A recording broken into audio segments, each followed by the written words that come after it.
We want to bring in Matt Luken. He's a sports reporter at WCPO in Cincinnati. So, Matt, can you hear us? Maybe not. He's still celebrating. He's celebrating. Yeah. He's excited. Matt, Hello, are you there? Mitch. Hey, man, how you doing? Good. How are you guys? We're doing good. So, I'm looking at the stats last night for Dalton, and I'm seeing 17 to 26. He's got 146 yards, not a lot, but he's got 2 TDs. He did have 1 interception. We were talking about the running game, maybe helping out Mr. Dalton. What do you think? Well, yes, I'm one of there's 2 camps, or maybe more than that, in Cincinnati, and many of us, and I'm one of them, are Andy Dalton detractors. We don't feel like he shows whatever it is that is going to get us over the hump, and it almost seems like many times they win almost in spite of him. But last night, that was a classic case of almost every part of the Bengals played well, except for maybe the passing game. And it seems like that's the way we're going to have to win.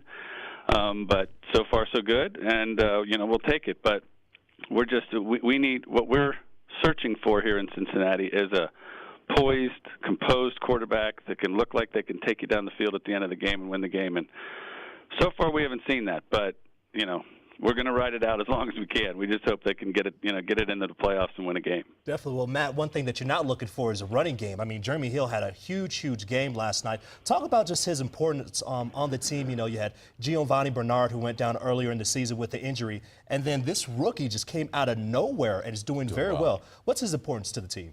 Well, he's been a godsend.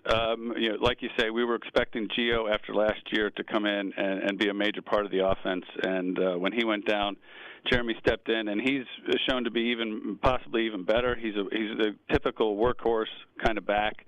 You can give him the ball a lot. He can take some pounding, I think, and he's just been a real surprise and a very pleasant surprise for all of us Bengal fans. Well, speaking of surprises, we were here last week talking about this game, all of us kind of scratching our chin saying, we're a little worried about the Bengals because they're pretty darn good. They need this to get into the playoffs, to get that monkey off their back with never beating Peyton. Were you surprised by the outcome? Did you think they'd do that well?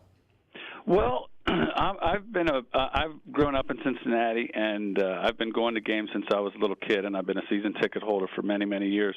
And the way we went through 10 or 15 years of just being one of the worst teams in all of sports, and we were always sort of waiting for that other shoe to drop. But the last few years, the way this team has performed is they win enough to get you to the big stage. And so I wasn't really surprised because we're not to the point this year to where we have the typical, if you want to call it that, over the last few years, collapse. What would be what is the typical MO for this team with Andy Dalton in the last few years is they win a lot of the tough games, they get you into the playoffs, they get you into that stage when now you want them to do it. And last night was a big game, but even next week, the week after, all of us thought we would end up probably in the playoffs. And but it's all about what happens then. Because if they win next week, and then let's say the following week Pittsburgh comes back into town and they make the playoffs, and then they beat us, it'll be just like it all happened all over again. And we won't remember the Denver game, we won't remember the Pittsburgh win. Until we go win a playoff game, we're not really going to feel like we've done anything. It's just.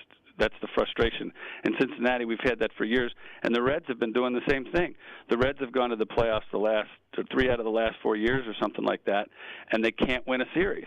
They even had San Francisco down 2-0 or 3-0 a couple of years ago, and then San Francisco came back and won 3 games. So in Cincinnati, we've had teams that get to the playoffs for the last 4 or 5 years. We just got to get over the hump, and we're not there yet. But certainly this is better than many years that the Bengals have had, and I love it. But we still just until they can get into the playoffs and we believe they're going to win, that's the next step for this team. You know what I mean? Definitely. Hey, Matt, we got about 1 more minute with you. Just want to ask you, if things do happen, though, weirdly enough, we could see a Broncos-Bengals rematch in the playoffs. How do you feel about the Bengals' chances in that game? Well, for us to get to that point, probably we're going to have to win a game, and so then I might have a different attitude. But so far we haven't won a playoff game, and I'm just desperately waiting that we can get to that point and pull off a win. I think if they get a playoff win under their belts, just like a lot of teams, you can get on a roll and things could be different. They might start believing, but until we get into the playoffs and win a game. I'm going to be sort of have a wait-and-see attitude. But I still love being in the playoffs better than not being in the playoffs. Yeah, celebrating yet cautious all at once. Matt That's Lukens, right, yes. yeah, thank you. From WCPO in Cincinnati, good insight. We appreciate you joining us this morning. Okay, guys. Thank you, man. Have a good morning. All right, you too.